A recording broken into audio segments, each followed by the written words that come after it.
Hello, welcome. Live Financial Modeling, SmartHelping.com. We are going to try and get these short-term rental assumptions built out yesterday. On the first part of this whole live modeling build, I went through the logic or the mindset of getting all these things going. Talk through all the logic so we can kind of get it built. There's one more piece I have to add here before we can start building out. So we'll get into it. Don't forget, check out smarthelping.com if you want to see more financial models. I've got over 100 here, all done uniquely by me. Right now, the one we're working on is going to be added to the real estate bundle templates. It'll also be available individually. I'm probably going to price this one at $75 and just a one-time fee on all this stuff. So that'll be there. Don't forget also check out all the financial models here. You can buy by category. You can buy in bulk. You can get all the templates on the whole site for $9.99. Very good deal value there. And all right, let's get into it. We'll put the link up to old Twitter, which by the way, Twitter is very hard to grow an audience. It's just Twitter is very hard. It's just hard. Okay, sound check's working. Alrighty. So far, what we did yesterday was, we built the different parts of the assumptions for figuring out the financials of a short-term rental business. This is going to be a full 15-year model, monthly and annual. So the first part's just acquisition, in general assumptions, like we've got to have an ID name for each deal, or not deal. These can be individual properties, each row, like property 1, property 2, up to 20. And you could plan out the economics of those, or they can be bundles of properties. Like this could be, 50 properties. This could be 20, and then you would put your average weighted average purchase price here, um, total purchase price, any renovation costs, length of renovation, and then those costs will evenly spread over here. Because we are going to get into the timing of all of this. All these are going to be on the same timeline and can be dynamic in when each one happens. So there's strategy here, cash flow planning, all that stuff. You can also determine financing, yes or no, and it's by deal. This is the first real estate model that I've done where you've got a nice layout and you can choose by um, slot row if you're going to have financing or not. The percentage financed, then this will give you the total financed based on only the purchase price. So any renovation costs are going to have to come from equity, either the GP or the LP, or if it's just an operator, then the operator. Financed amount or percentage, amortization years, if there is a loan, interest rate, payments per year. Then for each one individually, you can define if there's going to be a refi event, and if so, what amortization years are that? What's the interest rate? What's the payments per year? What's the LTV? What's the refi? What's the cap rate to define the valuation for that LTV? And then we have exit cap, exit month. Now going through this, I just realized we got to define when the refi happens.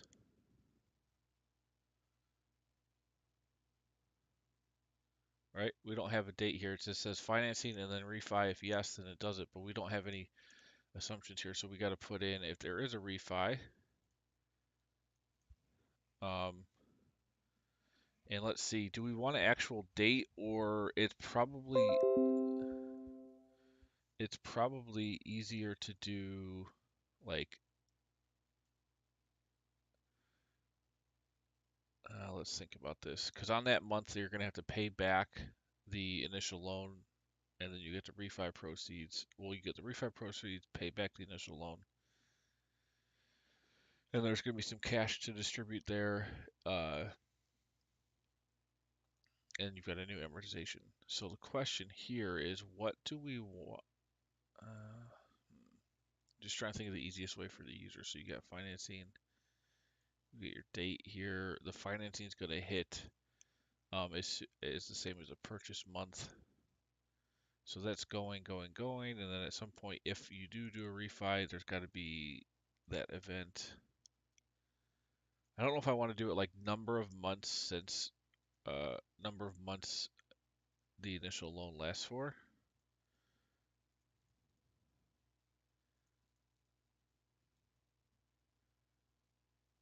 And it could just go up maybe, an average of, 36 months, 48 months or whatever. And it could be deal by, or row by row. You can define it. Or do I just have it be a set month? And you'll have to look. And I mean, it's good to have to look at your data to make it make sense. I think that's a, I think that's a good thing because you have to actually think about what you're doing, which is the purpose of the model to, kind of build a mental model and a strategy for what you're doing. So you have to look at, okay, when did I purchase it? So what month do I want to refi each of these?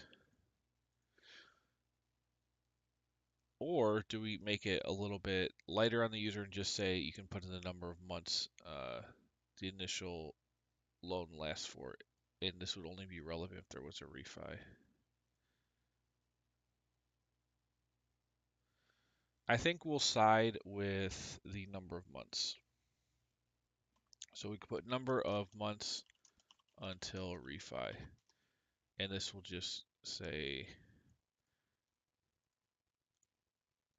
let's say they're all, whenever the deal was done, there'll always be a refi, within 48 months for anyone that's marked as yes. Now, obviously, this number is going to be depend on your own strategies, and it can be different for each row as well. Like this could be 36, 24, maybe a 60 month, uh, whatever the case is. Okay, and then so we have refi. If yes, you could define the months until refi um, from initial loan.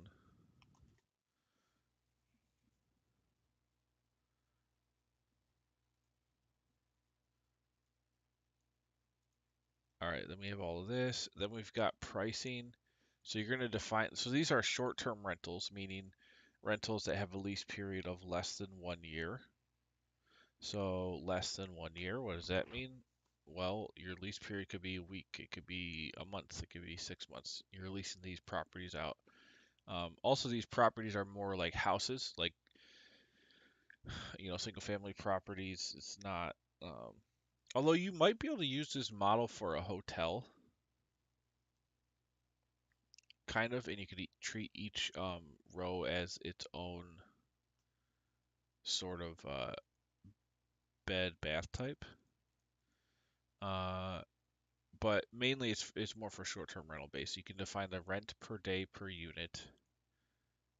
You define total units here, and it could be one, or again, it could be an aggregate. So the average rent per day per unit, then the annual rent growth. Then we have all of this. So this is where you really get advanced because I've added utilization, seasonality. So this defines in each month, and actually we should probably designate these as months. So let's put month. So month 1 through 12 of the year, you could define what percentage of that month are you actually utilizing for renting. So if it's 50%, then it's about 15 days. Or if it's 70%, it's whatever. Can't do the math off the top of my head. 70% of whatever the month, how many days are in the month. So you could define seasonality logic for each of the slots, each row, for each of the 12 months, and that will obviously affect revenue. And that's really important, more for the first 12 to 24 to 36 months as you're building out this investment strategy, because that's going to be important for cash flow to know, like the timing of the cash flows, what time of the year are you launching, all that stuff's going to matter. Then we have price variance from base rent. So what this says is you've got a base rent here of $250 a day per unit, but in some parts of the year you might be charging more.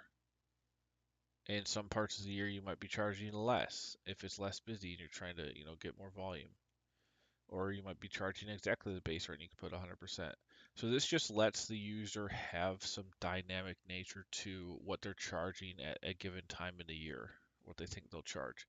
And then that will all increase, the base rent will increase by this growth rate, and then that will apply to these percentages accordingly. That's all logic we got to start building today.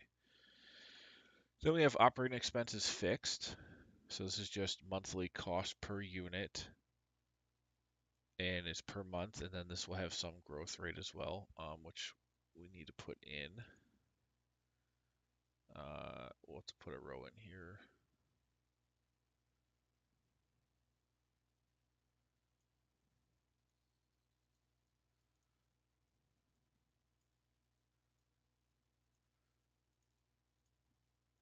So this is going to be annual expense growth.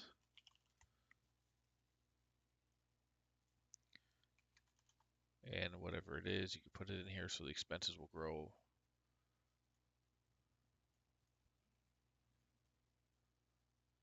Oh, wait, actually, no, that's not editable. We'll keep that like that.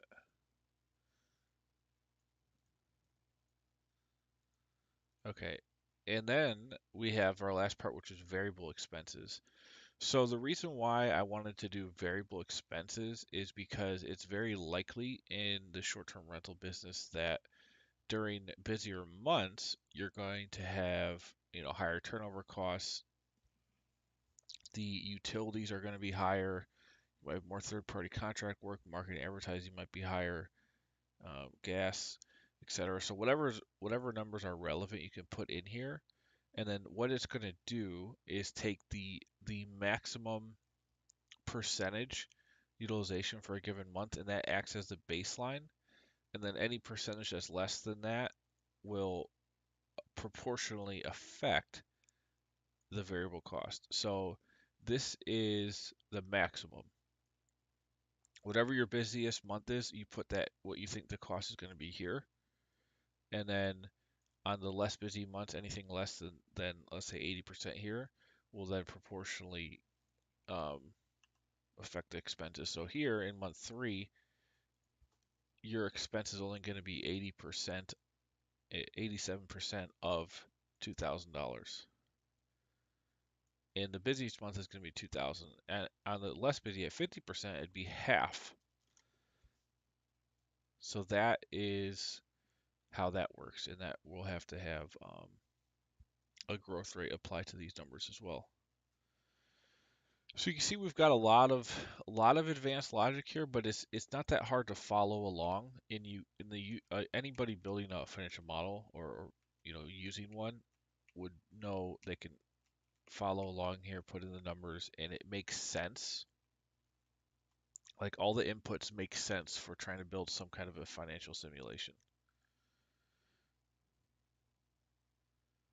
Okay, so having said that, what I want to do today is try to implement all this logic, and it's going to take some time, but the idea is we can implement all in one tab and make that dynamic based on the ID of the row, and then we just duplicate that, change the ID, and then everything should work. So really, we only need to build the model once, duplicate it 20 times. We'll have a monthly.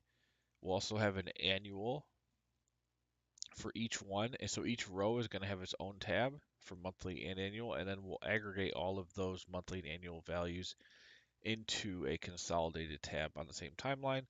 And I will also I'll probably use a general joint venture cash flow waterfall to attach to the end of this that just shows how cash is contributed and distributed based on meeting certain preferred return rates for the investor.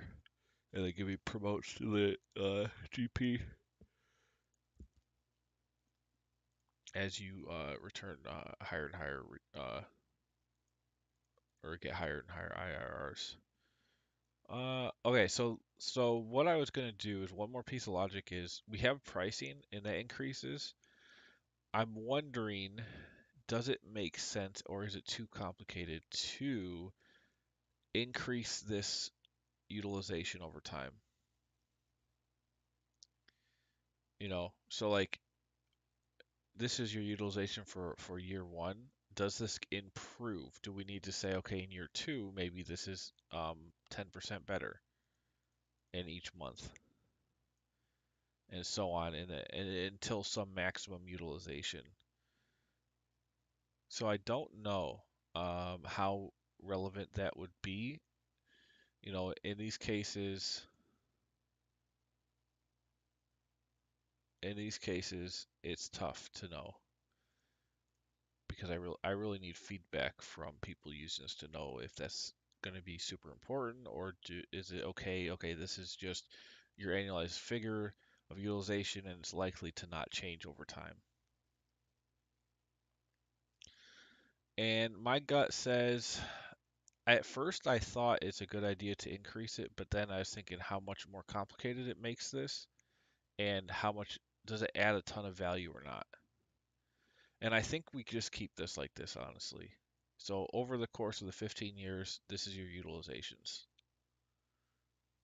You got your busier months, your slower months, and that's it. And then but we'll be growing rents, and the price variances will be like this. And I think we'll keep it like this. There's enough logic here to make it flexible. Okay. Well, I guess now the fun part comes in. So let's put in our months here and years and everything. So we'll structure this. We're going out for 15 years. And that's, I think, 180 months.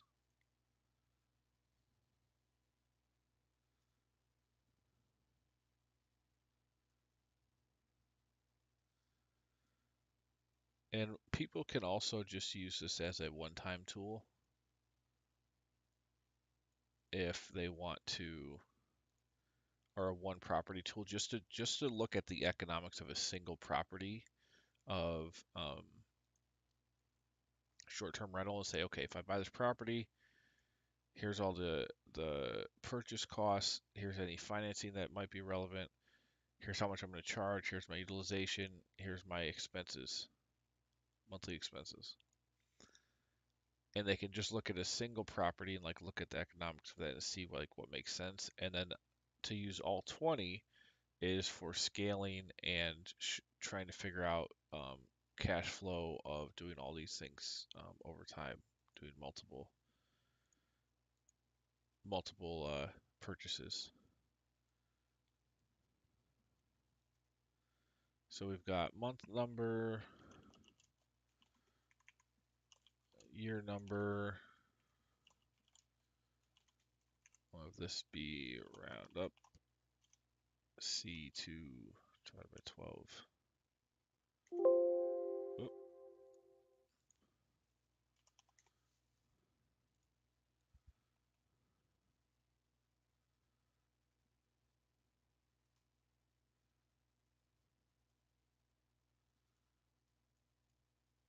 So there's our year numbers.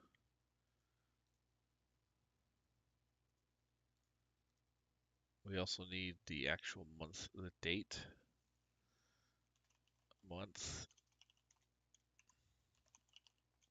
Now, in this, because we're doing monthly and because there's a lot of timing assumptions, there's no period zero.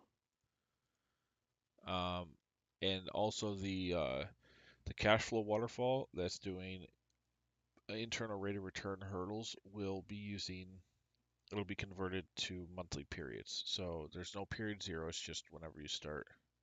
That's the most accurate way.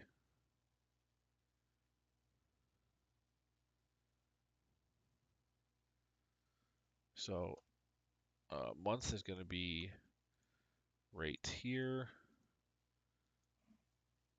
Just go date. This is the year, and then 1-1.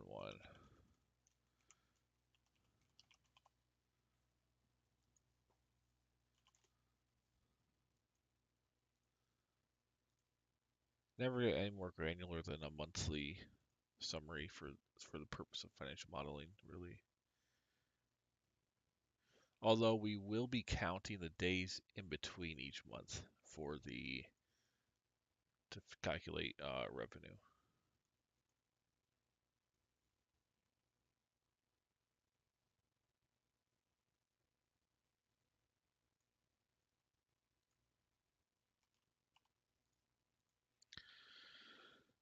Alrighty, so we got our timing assumptions in here. Let's put, monthly short-term rental monthly pro forma.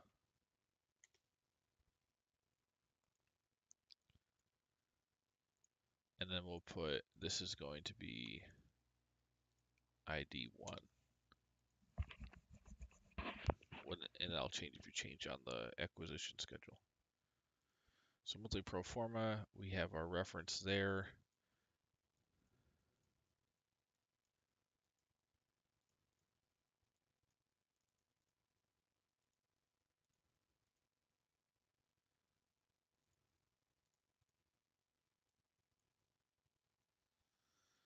And now we have to start with, so I'll structure the pro forma just like the assumptions go from left to right. So we have purchase price or purchase cost. And I still don't know if I'm going to do depreciation with this or not. It's really only relevant if I decide to do taxes or not. Because if not, then it's got, depreciation doesn't have any effect just on after-tax cash flow because it's a non-cash item. So, okay, purchase cost. What else do we have? Purchase, so that'll be G. Renovations. We could put in debt funding, initial.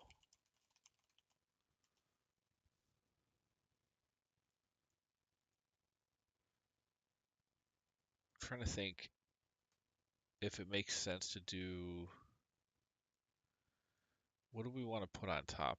All this stuff, or we could do revenues, expenses, and then put other cash flow items, and then have like the purchase cost, renovations, debt funding, initial, debt repayment, initial, refi proceeds, refi repayment, exit proceeds. Probably have all that at the end. Now the question, do we want to put renovations down here? Yeah, we do. All right, so that's purchase, renovation, financing, proceeds, repayment, refi proceeds, repayment. And then we get into revenue. Okay, so up top we'll have rental income. And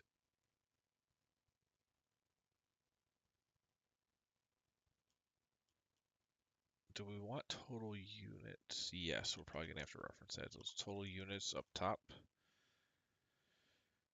Then we'll have, let's see, there's going to be a lot of logic going on here. So price per day, and then we got to grow that over time. So we need to know the age. So that'll be the first thing, age of ownership. So we know what time, because these all can be on different times, so we need to know each specific property purchase or aggregate slot purchase. We need to know how long that it's been purchased for, or when it was purchased and for how long.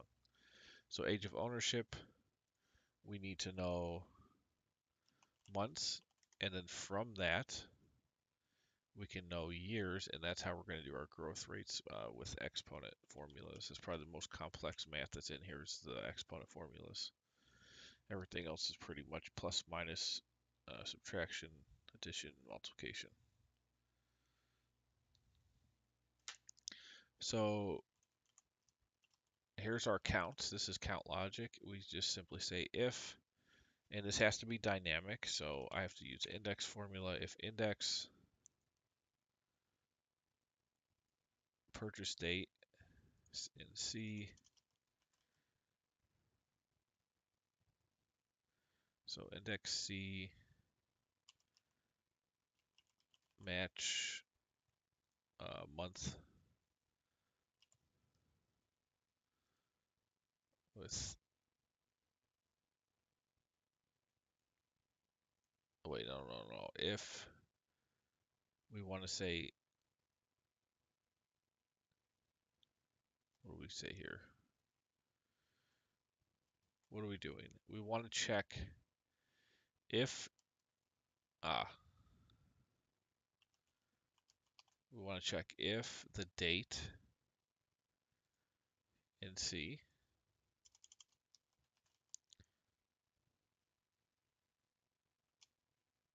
if index C, and we need to match that with the ID right there. So if that date with the relevant ID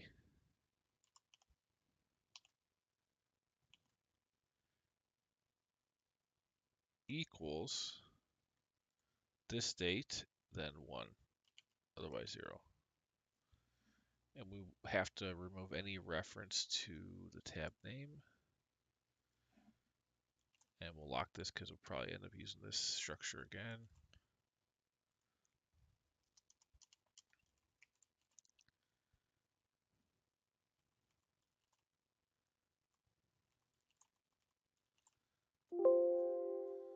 Okay, so if we were to put this to February, we have 1. And then in the next cell, we simply say if, what is this, D6 is greater than 0, then D6 plus 1. Otherwise, do the other check. And so now we can count all the way over, and it's just going to start counting dynamically based on the start month of each property.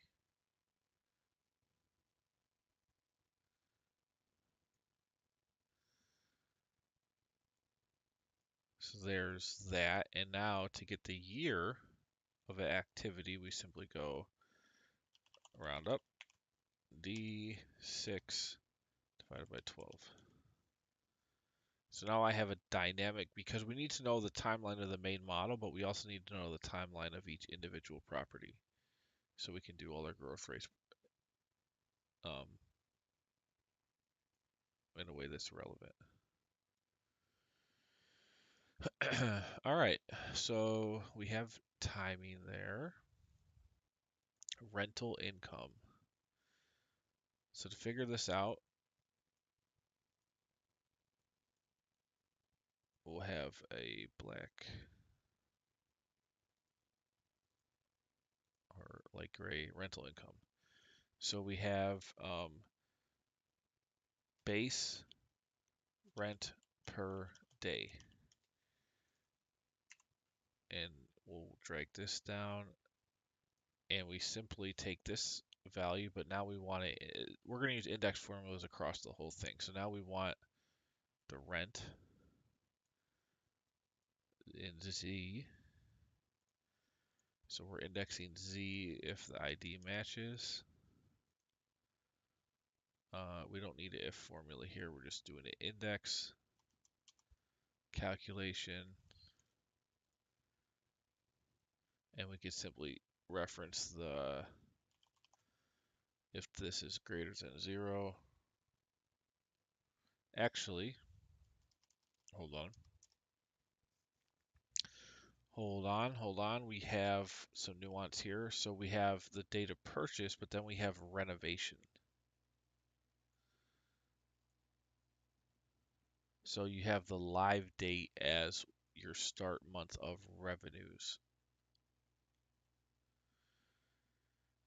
and variable expenses. Well, actually,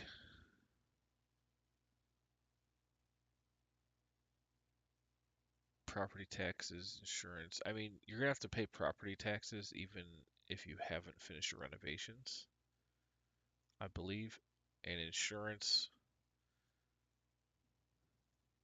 So all of these definitely start on the purchase month, but these we can start on the live date. I believe that makes more sense. And again, you could always, there's extra fields here. So if you need to make some of these not variable and put them into the fixed, then that's fine. And you can adjust that accordingly. Okay, so we want live date for when we start counting here. So column D.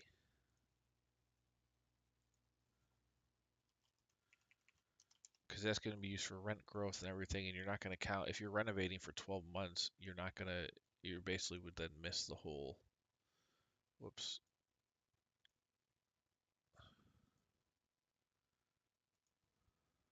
you'd miss the whole first year's rent. It wouldn't even make sense.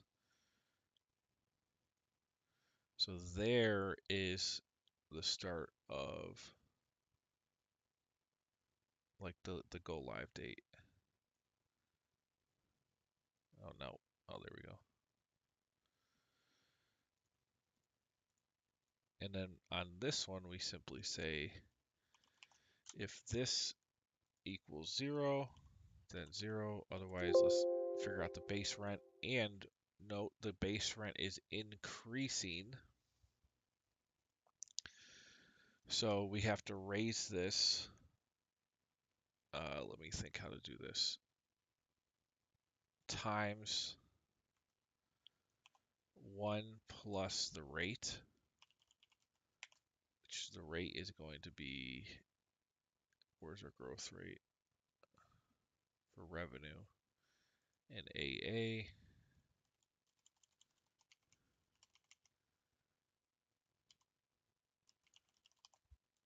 match ID with the ID.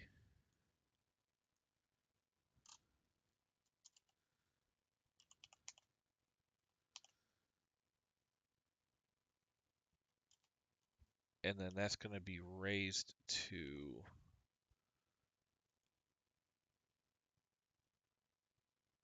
the year.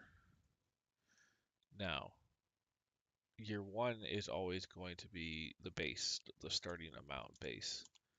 So we actually need to put an offset of -1 on the year number. Because the only purpose of counting the years is for the growth rate calculations of expenses and revenues.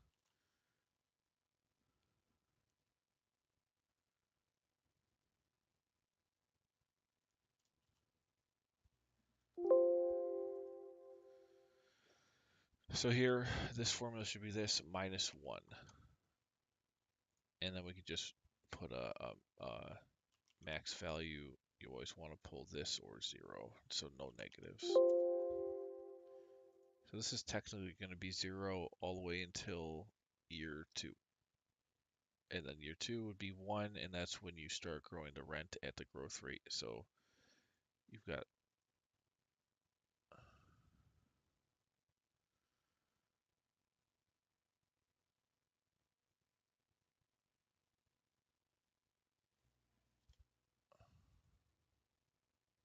what is it we're doing here? So, oh, and we need unit count. We need unit count for each one.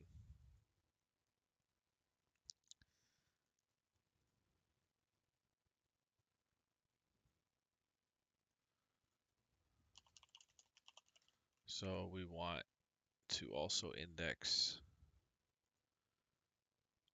column E.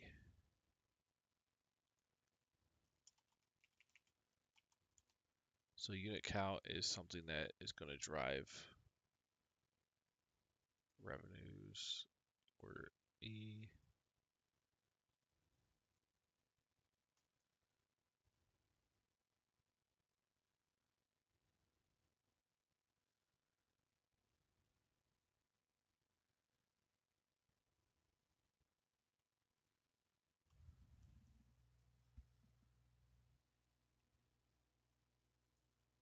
And we're looking at the months. So 5 units there. Now, base rent per day, I'm getting 500. It should be 250. So what did I do wrong here on the formula? Let's see. We want this number to populate, and then we're raising that by 2.5% every 12 months. So the first 12 months, right here, it should be 250. And then in month 13, it should go up by 2.5%. All right, so let's see what this equals. Let me cut that. So there's our 250.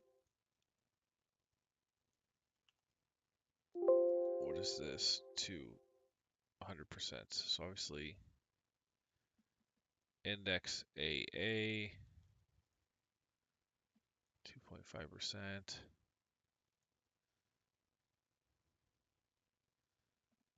1.025 raised to 0. Let's see, what is this? Okay. And if you raise this to 0, oh, sorry about that. It should just be 1. So what did we do here?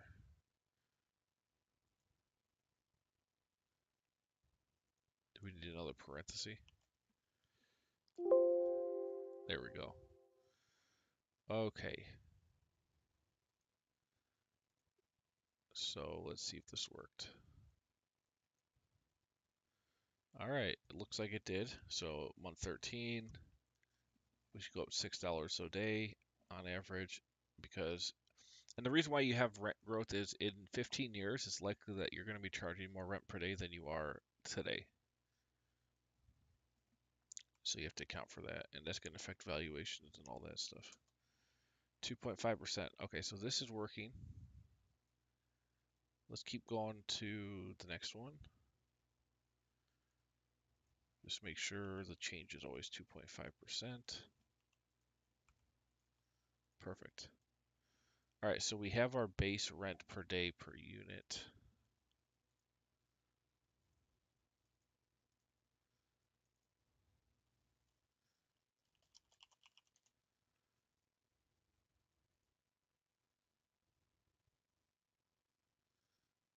We can drag this all the way over.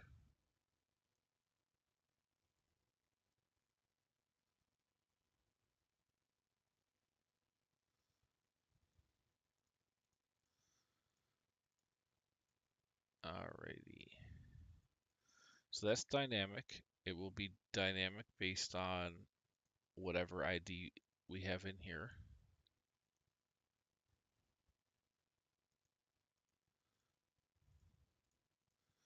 So rental income, unit count, base rent per day per unit. Then we have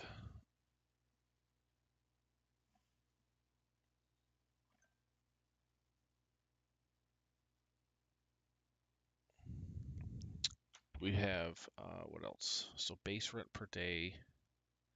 We've got the growth rate accounted for. We're going to have to now account for the price variance from base and the utilization. So utilization will come in last. We still need to get the base rent after. So here we have base rent, actual rent per seasonality. So whatever our base rent is defined as, this is a pretty easy calc. We just go this times index, and now we want to pull not downwards. Oh, actually, we got to do an index match on this because we need to get the relevant ID. So we do index and not the seasonality yet. We want these. Now this is going to be a little bit tricky because I can't index all this because it's going to pull this when I query the month number. It's going to pull the first month it sees and go down into the cell. But I want over here. So that is an issue.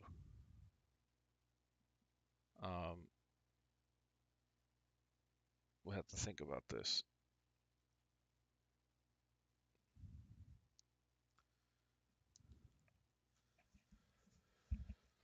I could just insert an ID row here. Also, let's freeze this so I don't have to keep going back here. I want to freeze up to here.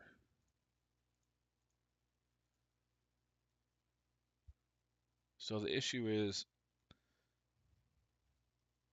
we can't do an index match with the ID and the month number because there's also, we can do it for this one because there's no other data in row 3 that has like numbers in it besides these.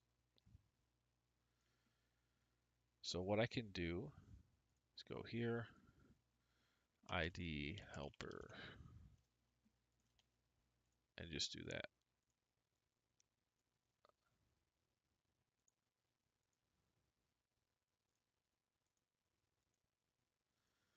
Now, that should not affect any other calculations I've already done because we didn't do anything beyond pricing and growth. So that's fine. So now my index match is just going to be this right here, this table only. All right, let's get back into this. So accounting for seasonality and rent. So whatever the base rent is for that year, I might be charging more or less depending on that seasonality. So I go here times index, pull up this. So then my row is going to match the ID. So you got the ID and the row, comma 0. And then the column is going to match the month number, which, hold on, let's see, month number. If I do month, perfect. Yep, that's all I want. So we go match month of whatever the month is.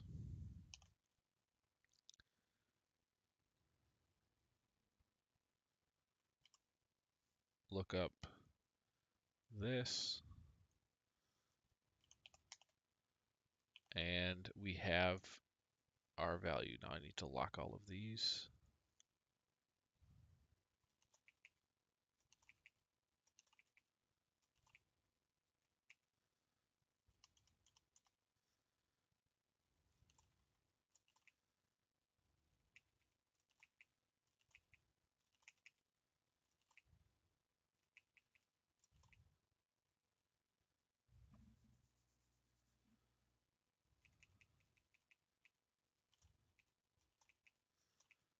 And by making all this dynamic, I can simply duplicate each tab and simply change the ID, and it will just rerun the whole Proforma with the assumptions of each ID individually.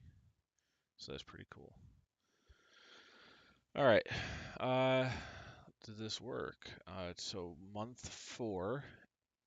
What's our month 4? It's 100%. Let's put it to 120 just to see. Nice. So what is that? Should be 20%. Perfect. 0.2.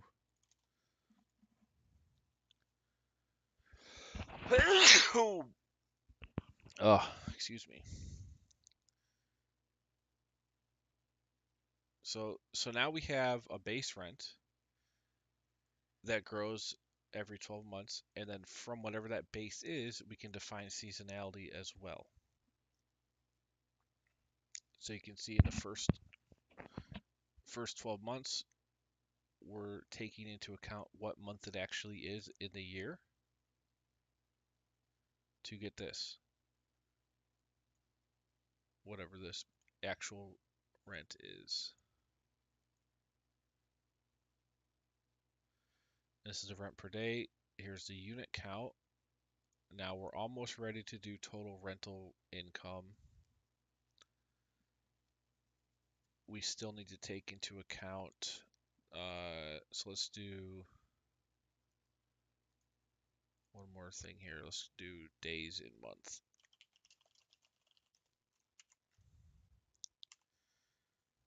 So if I go this minus this, 31, is that right? I believe so. 31, 30, 31, that looks right. Okay, perfect.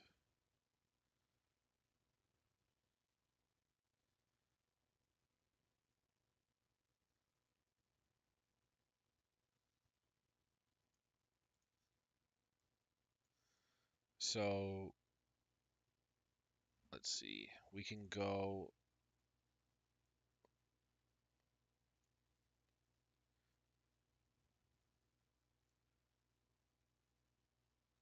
this is what we need to pull now. So seasonality, so 80%. What I can actually say is average occupied days per month.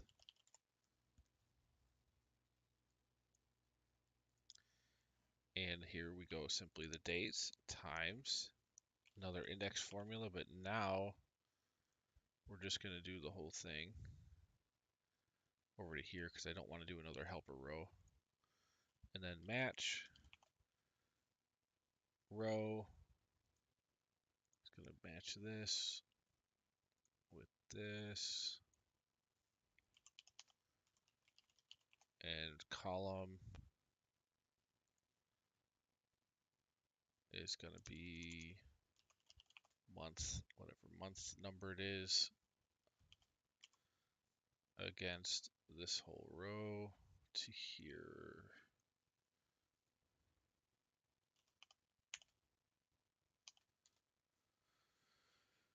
Okay, and then lock all this up.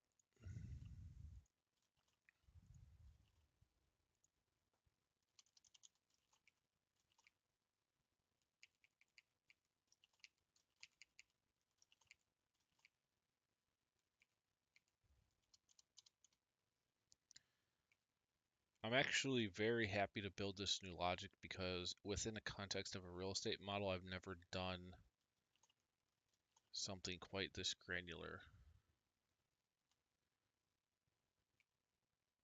And I believe it's got a lot of useful logic.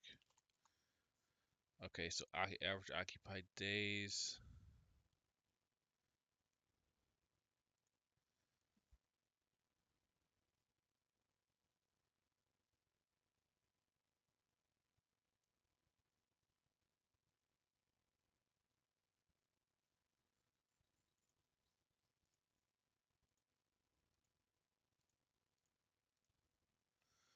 Oh, and then oh shoot.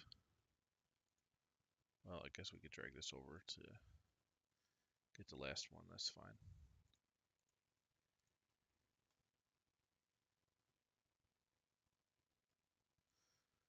Now let's check this. So these percentages should match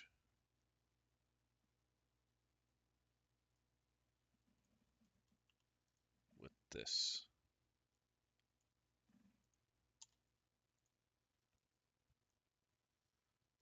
Okay, and then these should also match, just to make sure it works for the second year. Perfect. Okay, so that's good. And then I just want to make sure also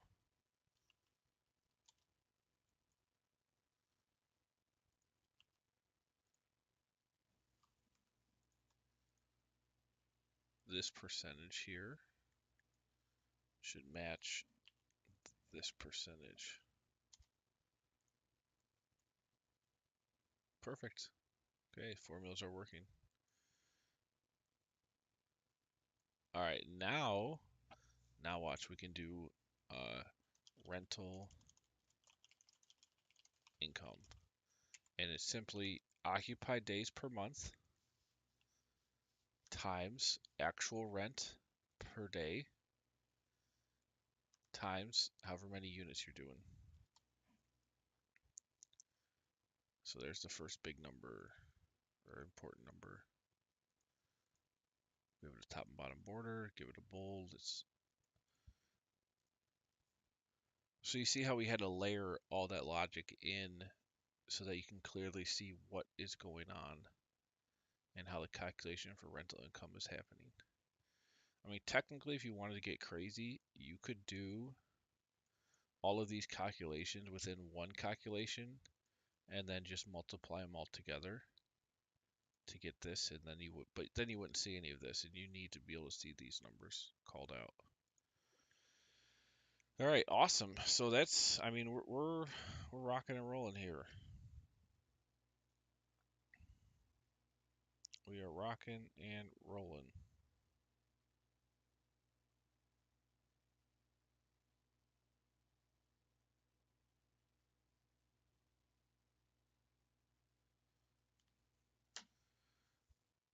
So what is next? Probably expenses.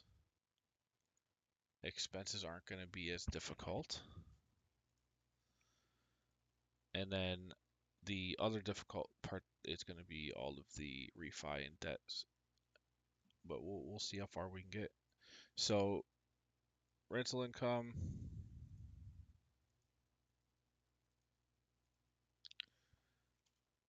expenses, and then we'll have fixed. Let's save so we don't lose any of this.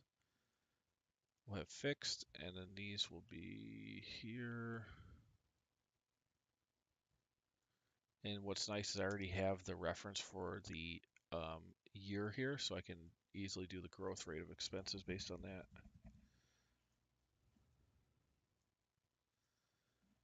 All right, so this is going to be BA 3.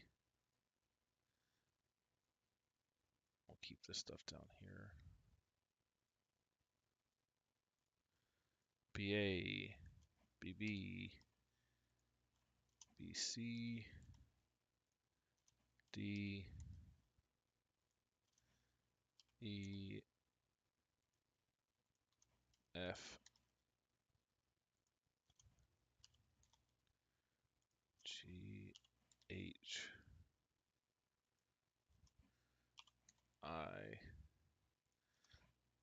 Now the other good thing about calling out a lot of the rows is that makes it a lot easier for somebody to adjust how the calculations are working if they need to adjust something.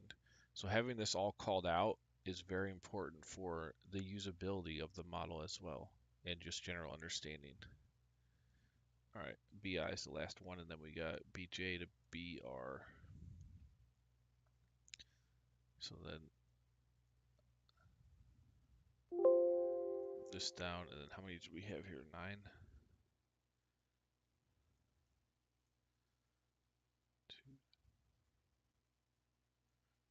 Okay. So I, J, K, L, M, N, O, P, Q, R.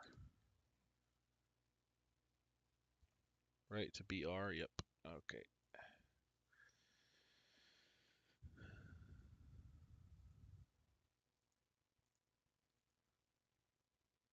So fixed, variable,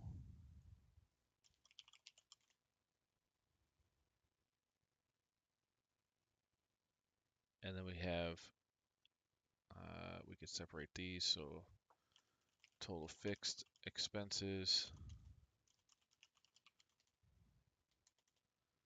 total variable expenses,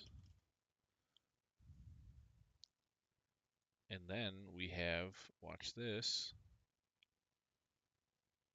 total expenses, and then EBITDA, or not EBITDA, net operating income. Very important number there to be able to get to. All right, these can all be top and bottom. They don't need to be bolded though. This will be bold.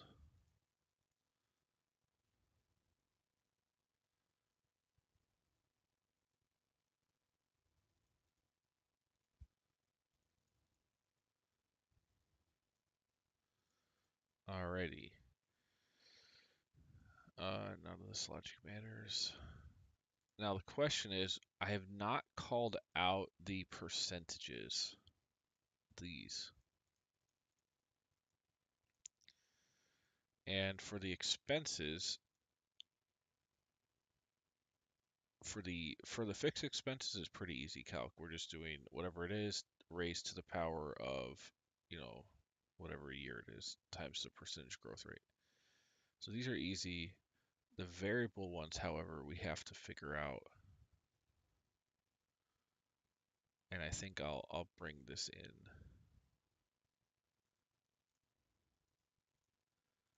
Let's look at what do I need here? I don't need, so the variable expenses are based on the utilization. I don't need this at all, but that might be good to have as just to have as a call out. So we'll do both of these. So utilization,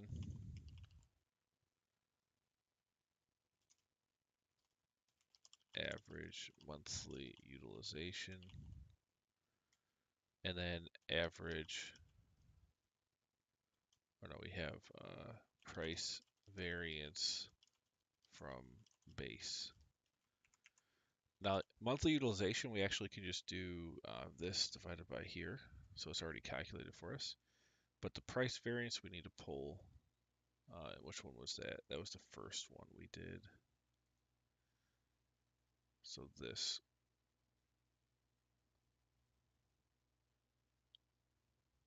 Oh, wait, no. It's this one.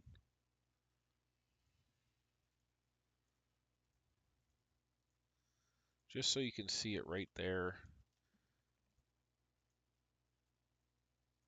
Yeah, there we go. I think that's an important number to call out. So on any given month, you can see what the utilization is based on your assumptions as well as the price variance. And now, for the variable cost, we want to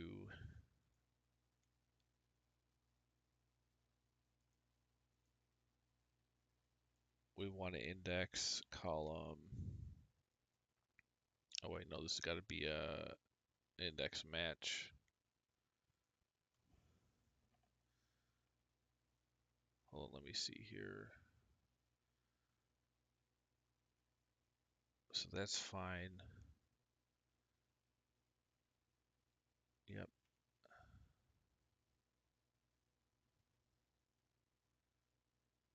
And then that's fine. Okay, yeah, I'm just making sure we did all that logic right. Okay. So for variable expenses, index marketing and advertising. We just, oh, nice. We don't have to do an index and a match. We just, or a double match.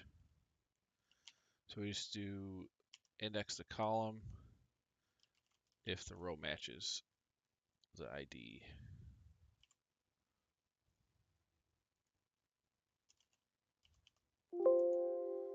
So there's your variable expense. Now we have to do a couple things here. We have to first, lock this up.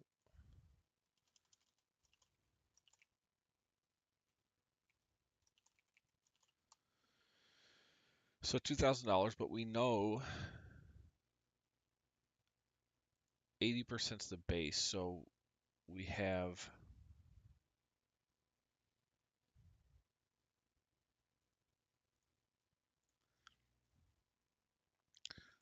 expense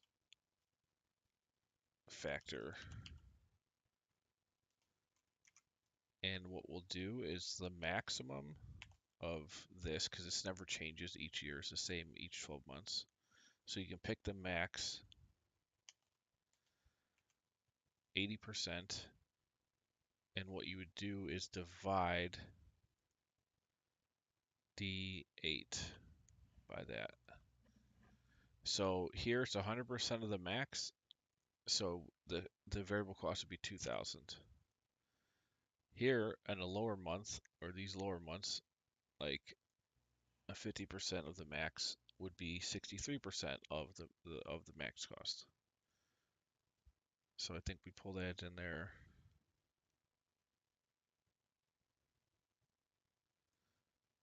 And I'm going to call that the seasonality expense factor.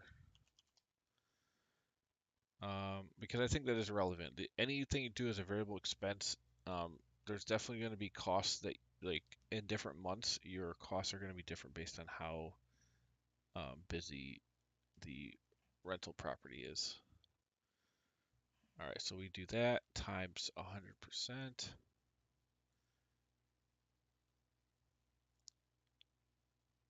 And then that's the base. So all this up, and then you want to do times 1 plus the expense growth rate, which is here.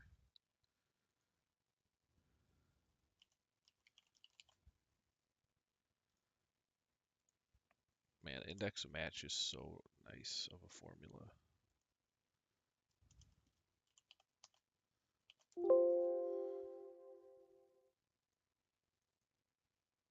But what did I raise this to? Oh.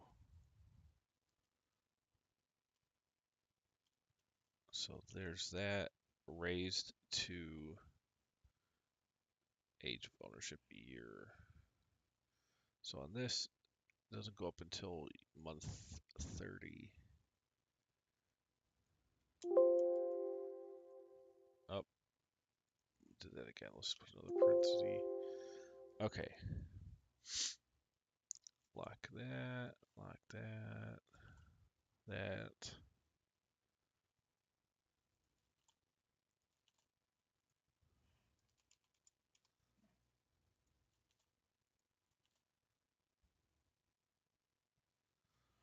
Okay. Let's see if that makes sense. So we now have, let's see, also if this equals 0, then 0.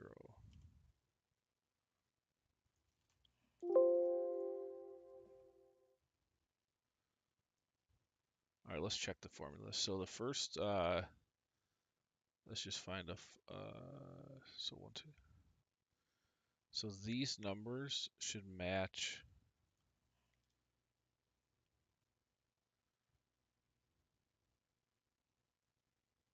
If I do this divided by 2,000, yeah, they match these rates. Okay, so that's good. Now the question is, here for April, this needs to be 1.5% higher. So we do this divided by that.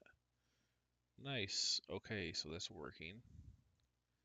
And then can I drag this over, I believe? Okay, good. So now it's increasing them all. All the expenses are going up by 1.5. Then what's going on here? October to October.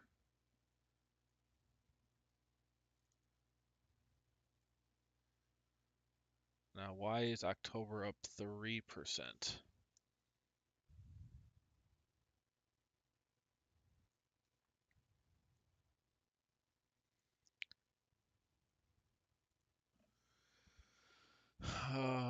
Let's see here. So I have 81%. It could be because we're doing this expense factor, and that's causing some. Let's see. So if this is 81%,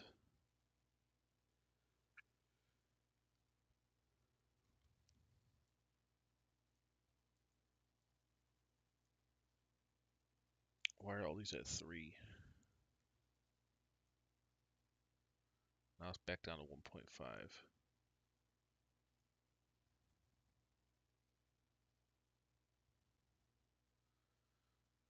So this seems odd to me. Let's look at the formula. Right, so October or April 2023, it's at 1649. April 2024, 1699, and it's gone up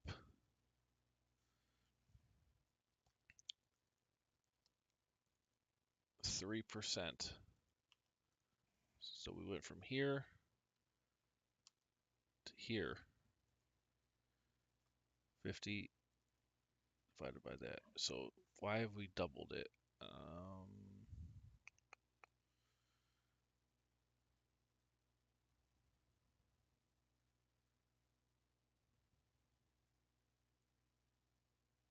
Let's make sure everything is looking right. So that's one. Wait a second. 1 point. Oh, right, because it's raised to the. It's been year. It's now year 3. So year 1. Oh, wait a second. Ownership age. What has happened here? Yeah, we got an issue. We got an issue. So here's month 1, 2, 3, 4, 5, 6, 7, 8, 9, 10, 11, 12. Month 13 is now year 1 for the growth rate. 14, 1, 1, 1, 1. Why have I jumped 2? Why is month 19 2?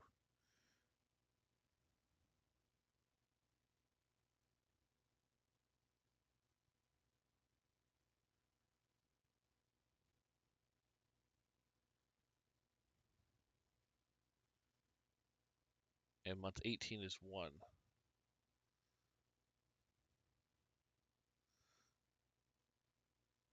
Right now, year 2 shouldn't come until month 25. Right here. Yeah, this is when year 2 should start. So what's going on with my formula here? Ah, I see. So I need to do.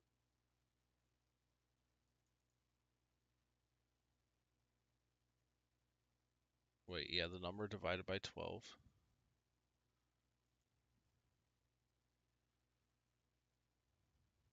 Hold on a second.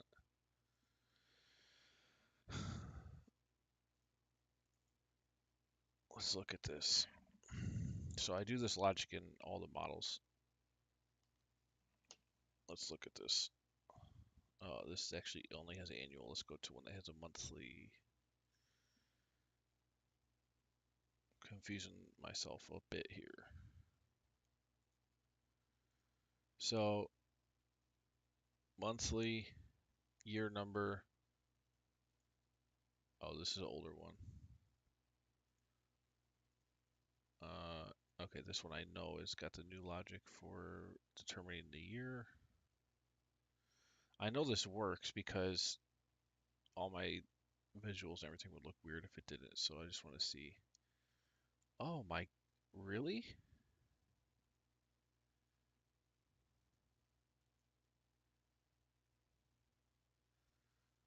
Okay.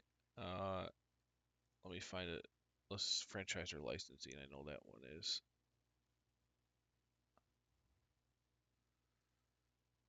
I know this one does it. Before I used to determine the year by going year of the date minus the year of the very first month minus one.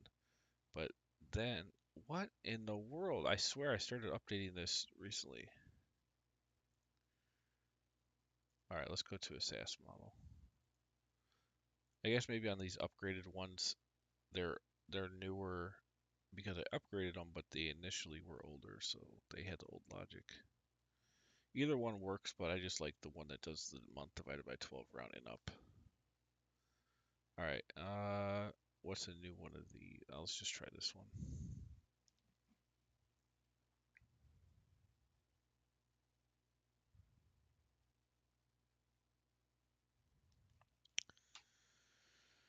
Okay, I'll try. Let's see, monthly.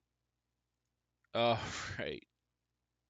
So we see it's the month number divided by 12 rounded up, right? And month 2 goes all the way to 24, and then 3 is 25. Okay, so the number month divided by 12. Now what have I done here? Number month 22 divided by 12. So this is working fine. Now what about what happened here? Now how is this the same? Look at this. I'm dividing 19 by 12 and I get 2.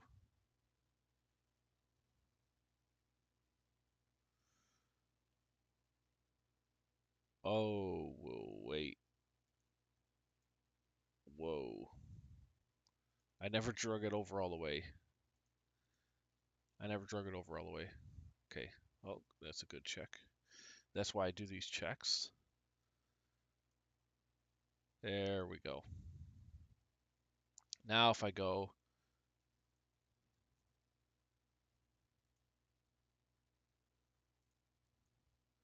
1.5% growth rate always as we go forward. Perfect. All right, so that's working. Very good to know. So I've got my marketing and advertising per month. It's growing at that growth rate, and it's also accounting for how busy I am in a given year on a given month. Perfect. So now we just drag these down, but I gotta update. So now we go over to K.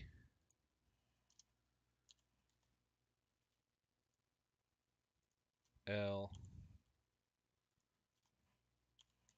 M.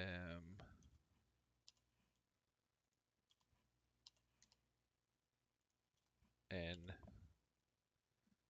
Now what's cool about this is once I get all this done one time, it'll be very easy to replicate on the other 20 tabs. I'm excited about that.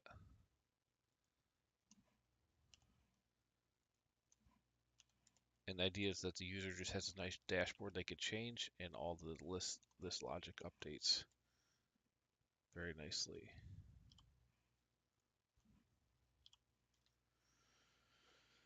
All right. Oh dear. What? Something else must have drug down.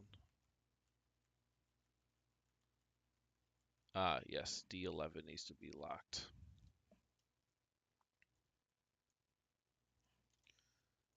We'll copy paste there.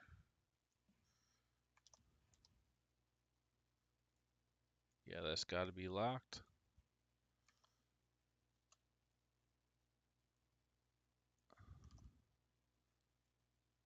Wait, what? Oh, D10. Whoops. D10, D10. Let's see the expense factor.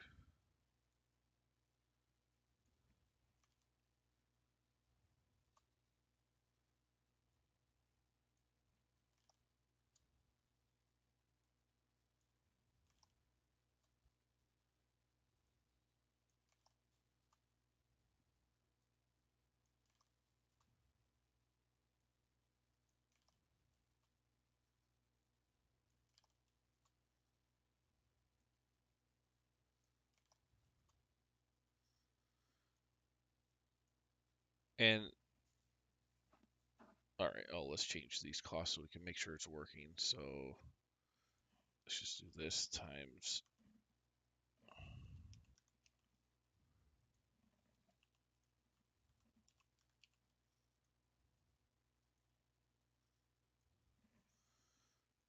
Okay, so we're pulling all those uniquely. That's great.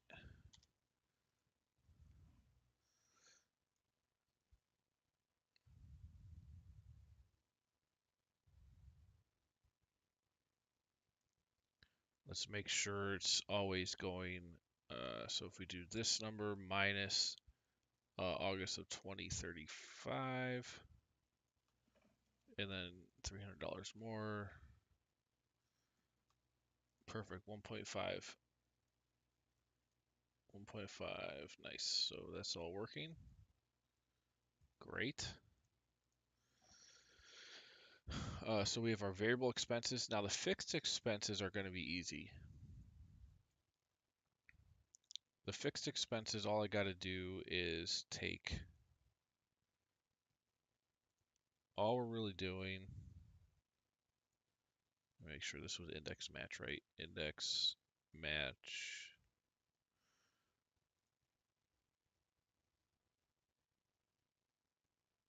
Oh no, I'm not doing index match double. I'm manually moving the header. Now I could do an index match and then not have to do that. And that's actually what I'm going to do for these. So here, all I want to do is give me index these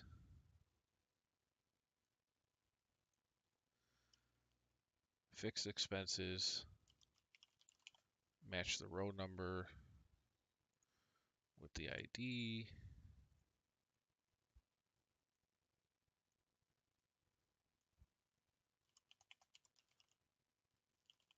and match the column with the expense name here.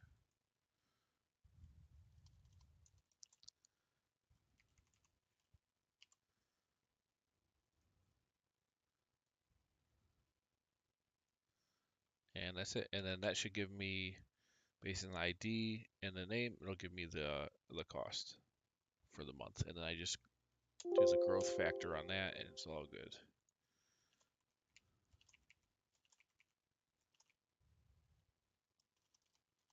Now we need to make sure we lock because this is going to be dragged down and over.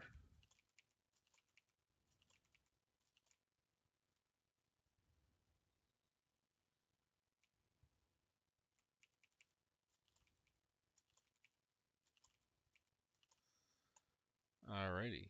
So here, watch this. That'll give us all our expenses. However, again, if this is 0, then 0,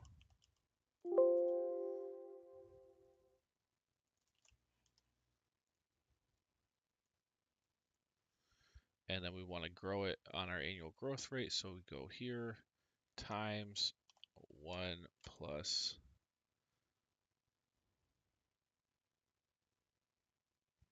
the expense growth rate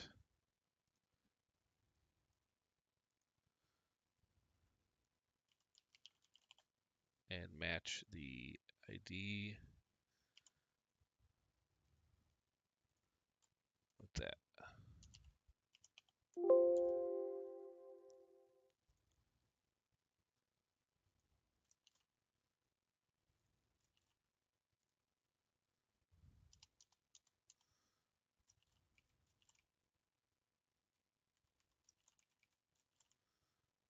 Okay, that's 1 plus the rate, and then we got to raise that to our year up here.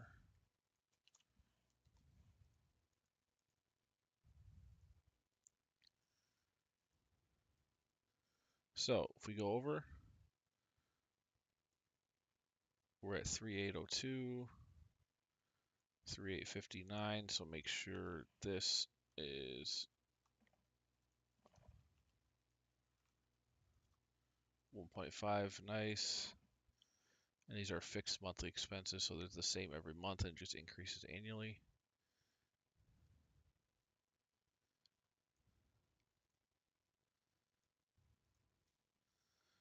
There we go.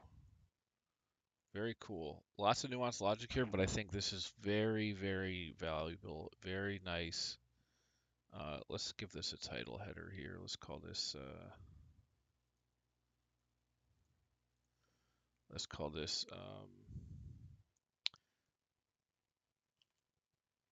key metrics. What do we want to call these? Expense factor, seasonality, age.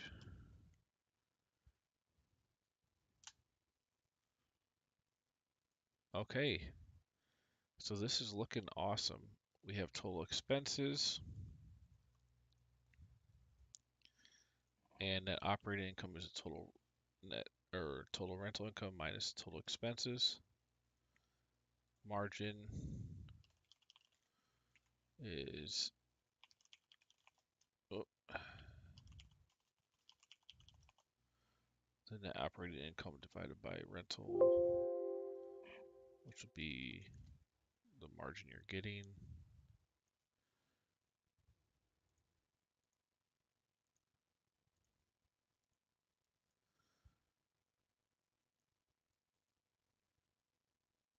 And then this will all be, so the annual's easy for this, you just sum up the monthly, so those will be easy to do.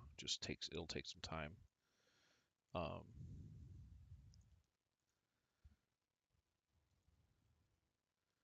So you can see on the low months when you're only utilizing 50% of the month, you're losing money here on that month. But if we look at a full year, let's see, are we positive? Yep, 10,000. What about the first 12 months? No, we lost $30,000. So that's a factor of rent growth versus expense growth, as well as the seasonality, and the amount of fixed expenses and variable expenses.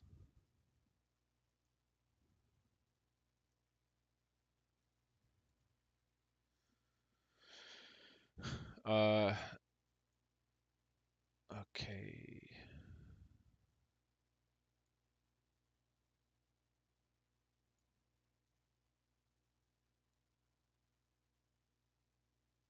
Now, obviously, these numbers are completely made up. Like I just put in random rent here per day and random expenses. So you obviously fill these in with your own data. I just have it in here to make sure the logic's working. I can check it, and so you can kind of see examples of it, of how things work.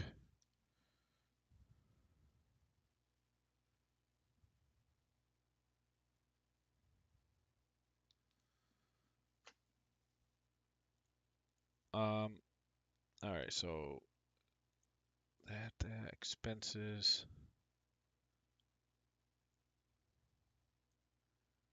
We can group these just to see subtotals if you want.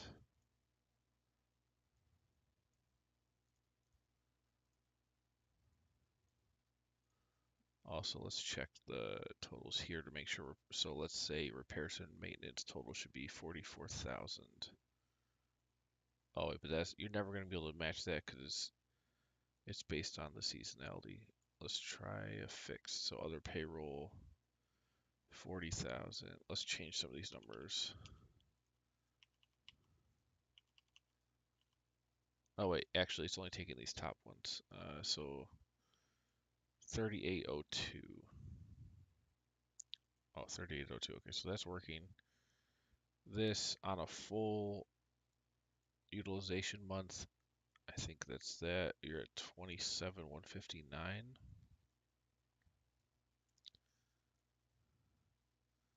27,159. Okay, good.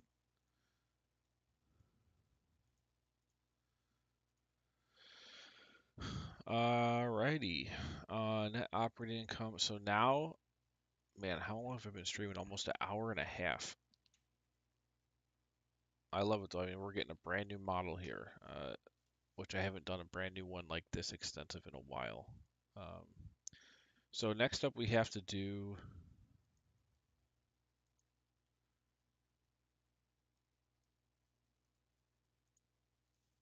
uh, acquisition, debt, exit. And let's just make a quick check here. So we've accounted for this, we've accounted for that. We haven't done any of this yet. We haven't done any of the financing, and then we've done all of the pricing and expenses.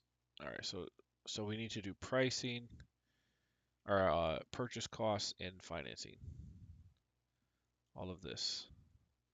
And then we can figure out cash flow for ID1, and then we'll duplicate, change it to ID2, 3, etc., all the way to 20, and then we'll have a unique dynamic pro forma for all 20 properties or tranches of properties. And yeah, I mean, look at this. This could be, let's say this could be 25 properties. Like you see, obviously net operating income is way positive on here. It's maybe 10, because if you change the unit count here,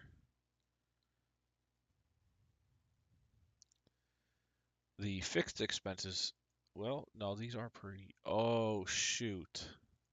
Glad I caught that. These are all per unit. So if you have 10 units, it's 550 times 10. Hold on. We have to update all these calculations.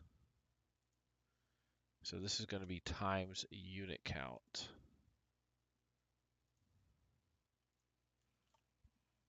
which will make a bit of a difference here.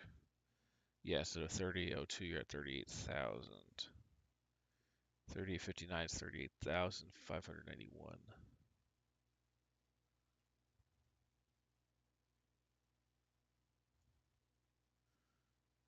Okay, good. I was going to say that didn't make sense about how much profit there was by changing unit count, because the expenses are also per unit based.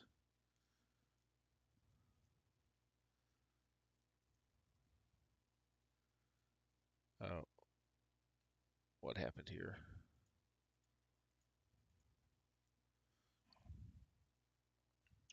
Oh, right. On these, I did manually. So we gotta manually put this in.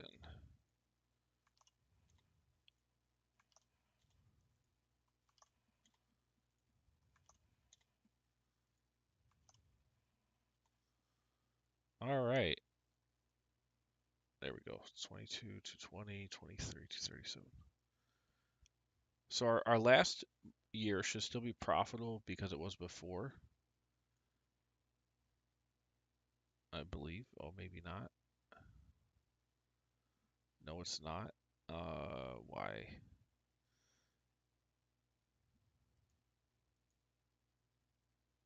Oh, here's why. Before, the rental revenue was coming in 5x because it was already using, or whatever the unit count was, but the expenses were only doing single. So hold on. And let's oh, we froze. No.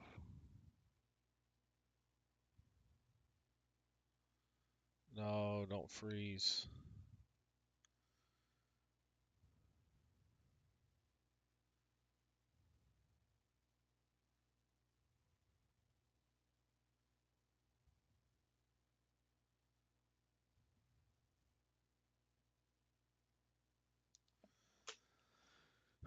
Okay, well, good thing I'm pretty sure I just saved, so we can, oh wait, it updated.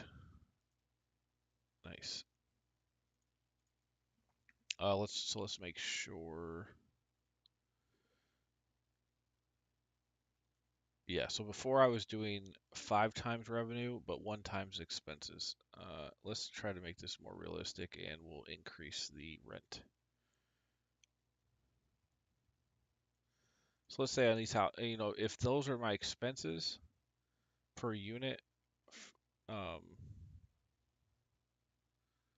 you know, first of all, extra field, we'll just zero these out.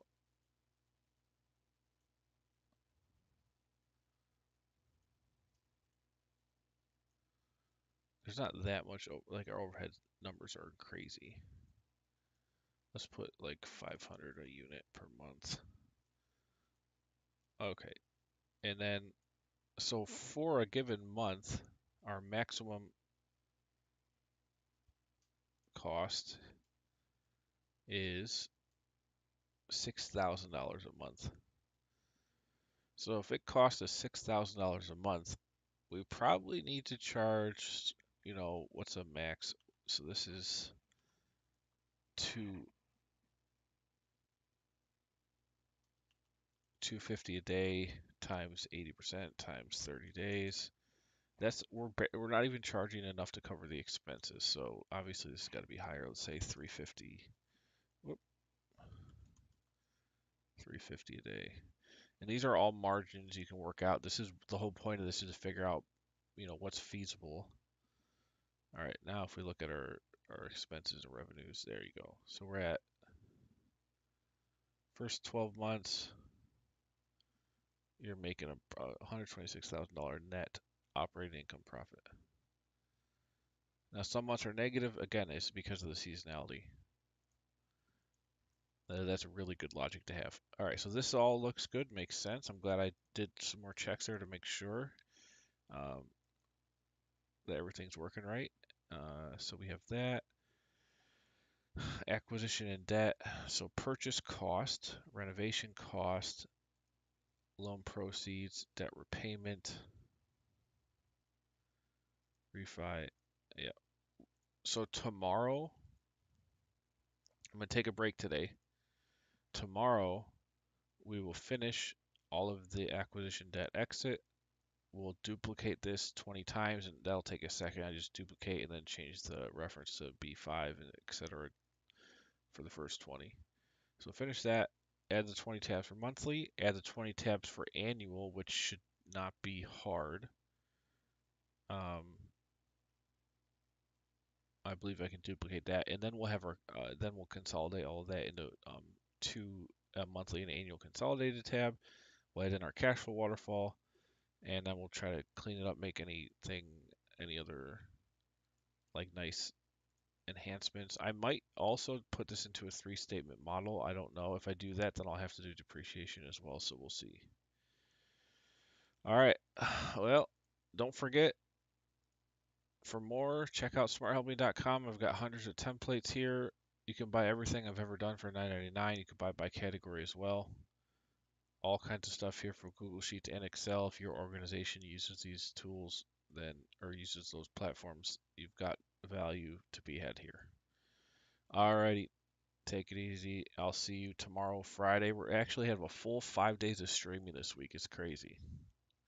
All right, see you later.